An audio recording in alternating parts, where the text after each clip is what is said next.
Alors là, on est sur le stand de la gendarmerie et on a le gendarme Bono, Christophe. Bonjour. Alors, je suis un peu curieux. Quelles sont les particularités ici de la gendarmerie pour quelqu'un qui souhaiterait s'enrôler, on dit, s'engager, s'enrôler dans la gendarmerie? Alors les principales caractéristiques, c'est surtout le contact avec la population, la proximité et surtout la sécurité de la population, la défense d'autrui, de soi-même et d'autrui, bien sûr, on est là pour ça. Le contact régulier avec les élus, ça fait partie aussi des sources de renseignement quand on est dans une brigade territoriale. La rigueur, bien sûr, ça fait partie du travail.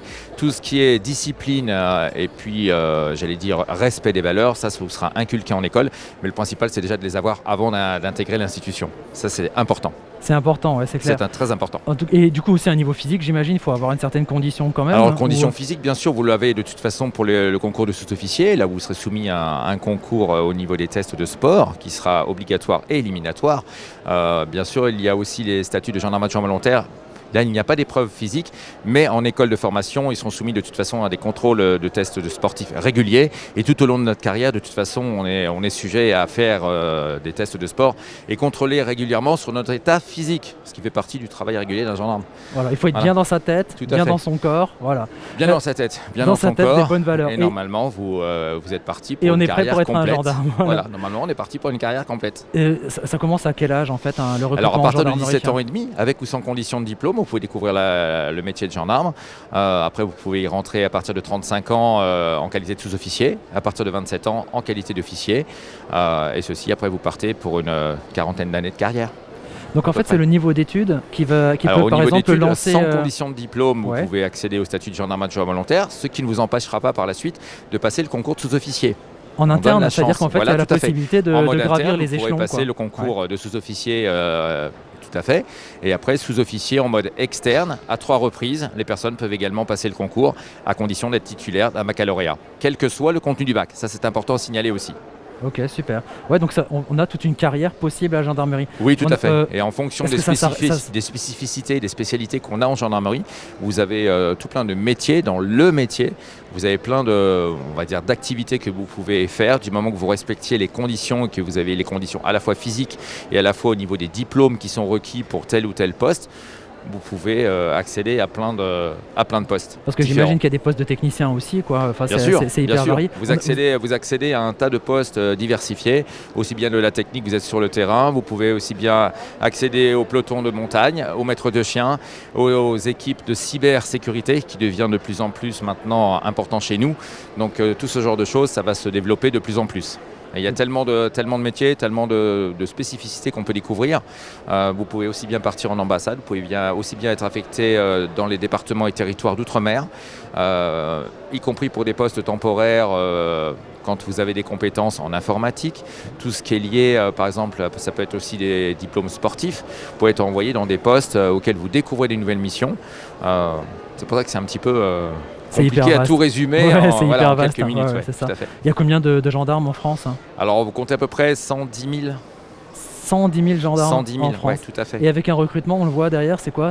Alors 10 000, on a à peu près un recrutement disponibles. De 10 000 postes par an qui comprend bien sûr tout ce qui est relatif aux postes des gendarmes adjoints volontaires, sous-officiers et officiers. Donc là, c'est tout confondu. Je n'ai pas vraiment la statistique avec moi en tête, mais en règle générale, c'est à peu près 10 000 personnes à l'année. Quand on sait qu'il va y avoir les retraités qui partent, tous les nouveaux qui rentrent en école pour lesquels, par exemple, la formation ne plaît pas, il faut toujours avoir un vivier derrière pour assurer les entrées en école et des nouvelles recrues. Alors, gendarme adjoint volontaire, ce sont simplement des tests de sélection que vous passez en 4 heures de temps. Vous n'avez pas d'épreuve physique. Si vous êtes retenu, vous partez pour 3 mois de formation dans une école. Donc là, ce sont les statuts pour les jeunes, réservés entre 17 ans et 26 ans. Ça leur permet de découvrir le métier. Faute étant, s'ils réussissent le concours de sous-officier, ultérieurement, ils intégreront une école là pour 8 mois de formation. Et après, ils pourront découvrir le métier sur le terrain en qualité de sous-officier. D'accord. On va dire le classement, l'école est soumise à un classement final, bien entendu. En fonction de votre classement, vous avez accès à différents postes sur toute la France, y compris sur les postes ultramarins, les dom-tom. La personne choisit, le candidat choisit en fait le poste dans lequel il souhaite évoluer plus tard. Il faudra attendre, en général, 3 ans pour redemander une demande de mutation ou alors pour partir dans un poste sur appel à volontaire. Alors comment est-ce qu'on fait maintenant si quelqu'un nous regarde, et donc il faut savoir que les personnes peuvent regarder en direct et mettre des commentaires, et s'ils souhaitent maintenant rejoindre en fait la gendarmerie, comment est-ce qu'on fait? Il y a un site internet Alors il y a un site internet qui est le www.lagendarmerierecrute.fr. Après nous sommes au centre d'information de recrutement de la ville de Strasbourg, donc ils peuvent venir nous rendre visite avec grand plaisir. On pourra les renseigner sur l'ensemble des carrières que nous on propose. Nous sommes situés au 17D rue de Molsheim à Strasbourg. Pour la petite précision, pour ceux qui arrivent en tram, qui ne sont pas véhiculés, vous avez l'arrêt tram musée d'art moderne. Voilà. Sinon, notre numéro de téléphone au 03 88 22 23 33. Voilà. En règle générale, on vous attend avec grand plaisir. Merci beaucoup, Christophe. Merci Bonne journée. à vous. Merci. Alors là, on a un uniforme assez intéressant parce que c'est l'uniforme de la marine. On est sur le stand de la marine avec le premier maître Lynx qui est là, qui va nous parler un petit peu de la marine, parce que c'est vrai qu'en Alsace, on n'a pas l'habitude de voir beaucoup de marins. Et pourtant, il y a un stand ici de recrutement pour la marine. La marine, on la retrouve où et quelle est la particularité du corps d'armée de la marine? Alors, bonjour à tous. Alors la marine, c'est vrai que la mission première de la marine, ça va être garantir la protection, la sûreté de l'espace maritime français, de l'approche des côtes françaises. Alors c'est vrai que voir des marins ici en Alsace, c'est surprenant, mais il faut savoir que les marins ne sont pas que issus des régions côtières. Il y a à peu près sur les 39 000 marins que nous sommes, 40% de jeunes issus de toute la France.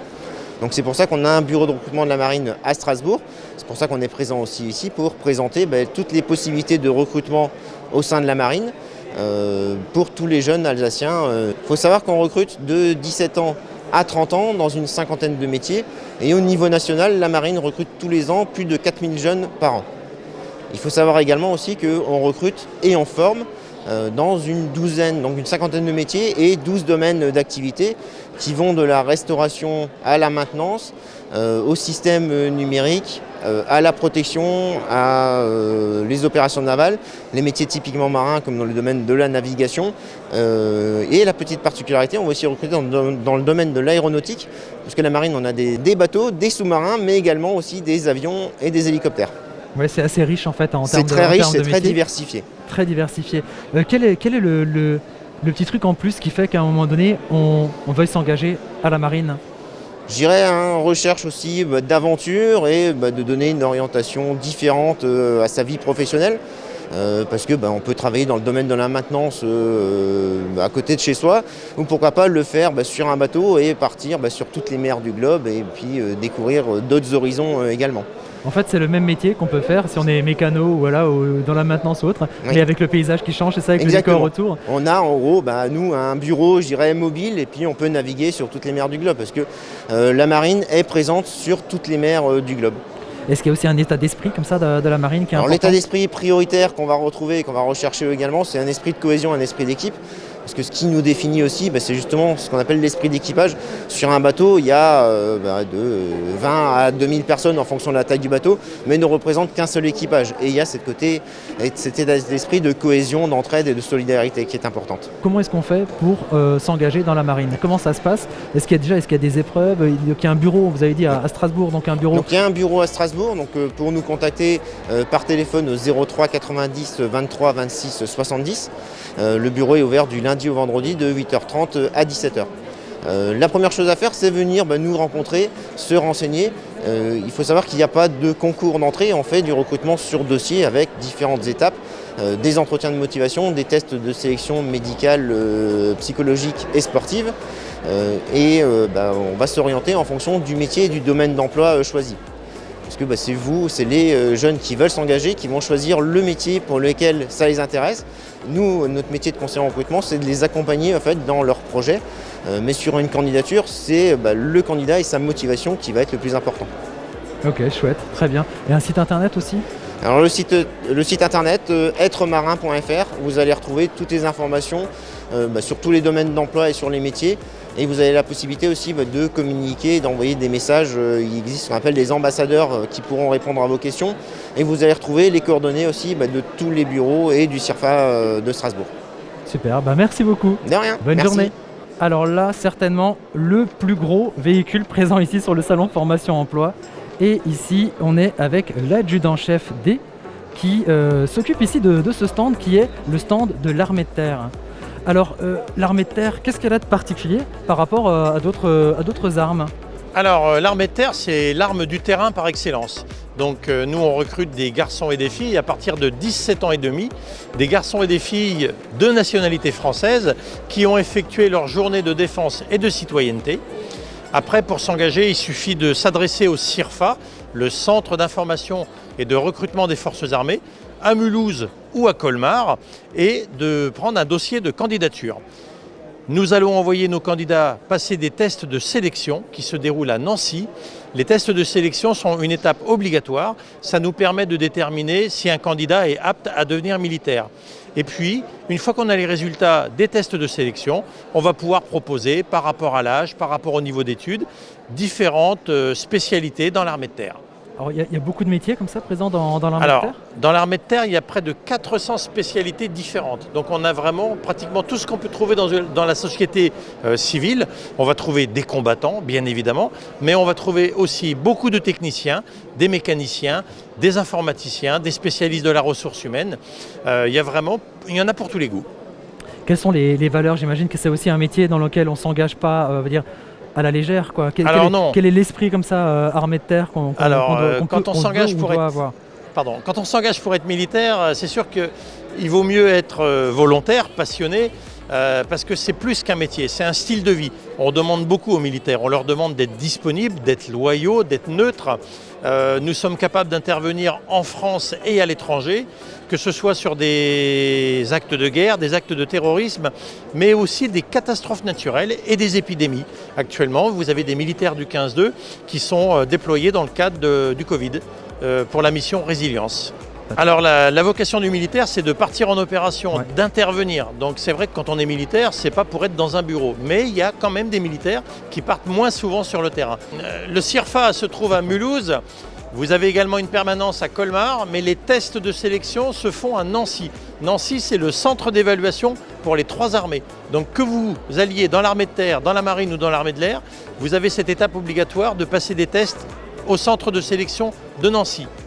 L'ensemble des tests est pris à notre charge, vous ne payez rien du tout. On vous paye le transport, vous êtes hébergé, nourri. Vous avez juste à passer les tests dans les meilleures conditions possibles. Ok, très bien, merci beaucoup. Merci. Et puis bonne continuation, bon salon et à Avec très plaisir. bientôt. Devenez policier. On est ici sur le stand de la police nationale et on est avec le commandant Jean-Philippe Bardet qui va nous parler un peu de tout ça.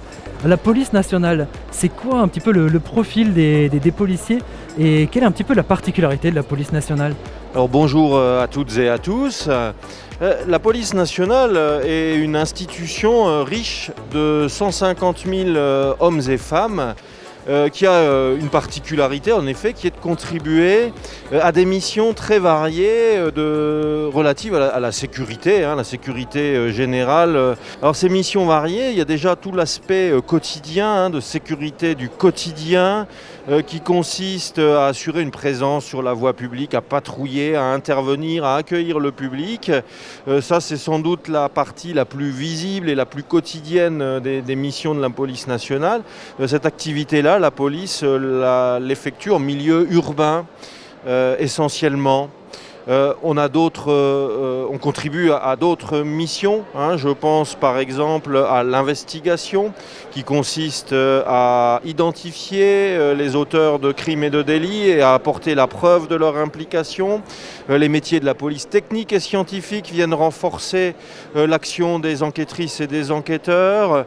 Il y a la mission relative au maintien de l'ordre, au rétablissement de l'ordre, à l'ordre public, sur des événements très particuliers parce qu'ils génèrent des mouvements de foule importants. Donc là aussi, c'est une des activités de la police et je pourrais en citer d'autres. Les activités liées au contrôle aux frontières, à la lutte contre l'immigration irrégulière, les activités liées au renseignement. Donc vous pouvez voir que c'est hyper varié ce qu'on a à accomplir. Et il y a effectivement des valeurs communes liées au sens du service du public, de la déontologie. C'est un métier d'autorité. On nous confie des prérogatives. Donc évidemment, il y a un point commun, c'est l'adhésion aux valeurs de l'institution. On regarde l'importance des missions à accomplir. Mais j'oserais dire, il y en a pour tous les goûts. Et c'est difficile de parler des profils qu'on recherche recherche parce qu'on serait très vite réducteur. Alors on est obligé de l'être pour être très clair, hein, pour parler des voies de recrutement, mais finalement, une fois au sein de l'institution, les parcours possibles sont innombrables. Pour pouvoir intégrer la police nationale, on est une institution publique, donc on recrute selon une procédure, un processus qui est celui d'un concours, donc il faut répondre aux conditions pour pouvoir s'y inscrire. Ensuite, les conditions, c'est des conditions d'âge ou des... Alors parmi les conditions, il y a des conditions d'âge, effectivement. Alors pour les métiers terrain, je les qualifie comme ça, il y a une condition de limite d'âge, pas pour les autres recrutements, les métiers labo, on évoquait la police scientifique, il n'y a pas de limite supérieure d'âge. Cette limite supérieure existe pour les métiers terrain. C'est quoi la limite supérieure ? Alors elle est fixée à 30 ou 35 ans selon les divers recrutements qu'on a dans cette filière terrain. Et localement, alors on a des policiers, on a des recrutements qui sont ici localement, au Rhin et Bas-Rhin ? Oui, là je focalise, c'est vrai, sur un recrutement parce qu'il est d'actualité, parce qu'il relève de l'égalité des chances, parce qu'il offre pour le département du Haut-Rhin 8 postes, pour le département voisin du Bas-Rhin 11 postes. Donc il y a des opportunités réelles pour des jeunes qui, sans baccalauréat, souhaiteraient intégrer la police nationale et participer à cette activité de terrain. Donc voilà ce que propose ce recrutement qui est celui des cadets de la République. Je parlais de son actualité puisqu'il est question de s'inscrire avant le 31 mars. Donc les jeunes gens ont encore du temps devant eux pour s'inscrire. Les épreuves de sélection, parce qu'il y en a, auront lieu peu de temps après, dans la foulée de la clôture des inscriptions. Et les jeunes que nous allons recruter, parce que nous voulons en recruter, c'est important, intégreront la police nationale tout début septembre. D'accord. De cette année, bien entendu. C'est-à-dire qu'on va pouvoir, en fait, une candidature locale, on va pouvoir travailler localement au niveau de la police. Tout à fait. C'est-à-dire que si maintenant je candidate demain, je vais pouvoir travailler en fait sur des missions de police pas loin de chez moi. Je ne suis pas obligé de déménager forcément. Voilà. Pour être tout à fait clair vis-à-vis de l'auditoire, la formation pour les jeunes que nous allons recruter pour l'Alsace est dispensée à l'école de police de Montbéliard, donc on reste quand même dans le secteur. De toute façon, l'internat est pris en charge, hein, tout est prévu, hein, all inclusive, si j'ose dire. Donc il n'y a pas de souci à ce niveau-là. Et à l'issue de la formation, les jeunes auront un emploi de terrain dans un service de police du département qu'ils ont choisi là, avant le 31 mars, au moment où ils s'inscrivent.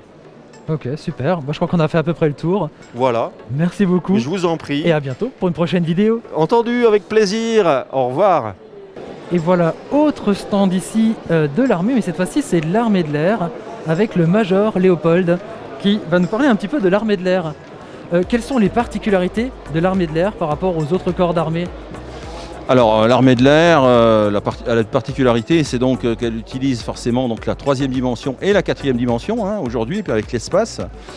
Mais avec nos camarades de l'armée de terre et de la marine, nous sommes forcément complémentaires, hein, puisque dans toute opération, il y aura une composante air, il y aura une composante sur le terrain, et éventuellement la composante maritime qui viendra se greffer dessus. Donc l'armée de l'air, elle recrute de fin de 3e hein, jusqu'à un bac plus 5. En fonction de ce niveau scolaire, eh bien, on pourra vous proposer différents corps de métiers et surtout de corps d'appartenance, puisque dans les armées, il y a 3 corps d'appartenance. Hein, il y a les militaires du rang, il y a les sous-officiers et les officiers. Pour chacun de ces corps, il y a un niveau scolaire minimum à obtenir. Donc, pour les militaires de rang, ça s'adressera plutôt à des personnes qui ont un fin de 3e jusqu'à un niveau bac, voire un bac pro. Ensuite, les sous-officiers, c'est à partir du baccalauréat jusqu'à bac plus 2. Et puis, les officiers qu'on va recruter à partir d'une licence, sauf la particularité, c'est les pilotes que l'on recrute à partir du baccalauréat sur test de sélection. Donc, j'en reviens justement à comment on peut rentrer dans l'armée de l'air. Eh bien, on y rentre soit par voie de concours, si on est issu de classes scientifiques, classes préparatoires pour devenir officier de carrière. Pour tous les autres recrutements, ça se fera sous forme de tests de sélection. Alors, qui vont varier entre 2 jours et 4 jours en fonction de si on veut être personnel non navigant ou personnel navigant. Ces tests de sélection ont pour but de mesurer les capacités cognitives des candidats, donc leur capacité à suivre nos formations, leur capacité sportive, parce que qu'on soit dans l'armée de l'air comme dans l'armée de terre, on est d'abord militaire. Et on doit donc pouvoir suivre une formation militaire pour pouvoir, quand on est projeté sur un terrain, eh bien pouvoir assurer une mission militaire de défense du personnel ou de ressortissants ou de la base sur laquelle on est projeté. Sachant qu'on ne demande pas à nos candidats de venir avec déjà une formation dans les domaines qu'ils veulent exercer, puisque c'est nous qui allons leur assurer cette formation. Ils auront une formation rémunérée, puisqu'ils seront considérés militaires dès le départ, et donc on va les rémunérer pour faire leur formation. Parce que le matériel est si spécifique, c'est ça en fait Parce que le matériel est spécifique, et on a besoin d'avoir des gens qui vont facilement s'adapter forcément à l'évolution des matériels. Moi je suis un ancien, les premiers avions c'était des Mirage 3, aujourd'hui on est sur du Rafale. C'est toute une génération différente, ce qui n'a rien à voir. Il faut bien suivre cette évolution. Donc non seulement on va être formé, mais on va être formé tout au long de sa carrière, régulièrement, on va être renvoyé pour pouvoir suivre l'évolution des matériels. Ensuite, quels sont les types de contrats qu'on peut proposer ? Eh bien, les contrats vont varier de 4 ans au minimum pour un militaire du rang, jusqu'à 6 ans pour un sous-officier, en passant par des contrats de 3 ans pour les officiers sous contrat, ou des contrats de 5 ans. Donc toute la panoplie est possible. Les contrats sont des contrats renouvelables, bien sûr, ce ne sont pas des contrats uniques. Et il y a bien sûr possibilité de progression. Comme dans toutes les armées, on peut passer d'un corps de militaire du rang à sous-officier, on peut passer de sous-officier à officier. Et dans son propre corps, on pourra également progresser, puisque dans l'armée en général, on est obligé de progresser, on ne peut pas stagner. Donc à un moment ou à un autre, il faudra passer des examens. Comme je dis souvent à mes candidats, on passe beaucoup de temps dans les livres. En fin de compte, on passe le temps, tout le long de sa carrière, on replonge régulièrement dans les livres pour pouvoir monter, parce que le but c'est de monter le plus haut possible. D'accord, c'est stimulant en fait. C'est quelque chose, un métier très stimulant en fait, intellectuellement, quand on aime la nouveauté, quand on aime le changement, quand on aime être à la page, à jour. Effectivement. C'est un peu une particularité et en plus, ici. Il n'y a pas de routine. Chaque journée, d'une journée à une autre, on ne fera pas forcément la même chose. Donc il n'y a pas de routine qui s'installe. D'autant plus qu'on va être obligé, ça fait partie aussi des contraintes des militaires, de la mobilité. Donc on va, au bout d'un certain temps, être obligé de demander une mutation, d'aller dans une autre région, sur une autre base, peut-être de travailler sur un autre matériel, de se reformer sur un autre matériel, auquel vient s'ajouter bien sûr toutes les missions intérieures de protection de la population, mais aussi toutes les opérations extérieures. Il n'y a pas de métier où on ne va pas en opération extérieure, de la secrétaire jusqu'au mécano en passant par les commandos. Tout le monde va en opération extérieure à un moment ou un autre de sa carrière pour assurer la protection de nos appareils et que nos appareils puissent faire leur mission surtout. Merci beaucoup. De rien. Comme ça on en sait un peu plus sur l'armée de l'air et à bientôt pour une prochaine vidéo. Merci, au revoir.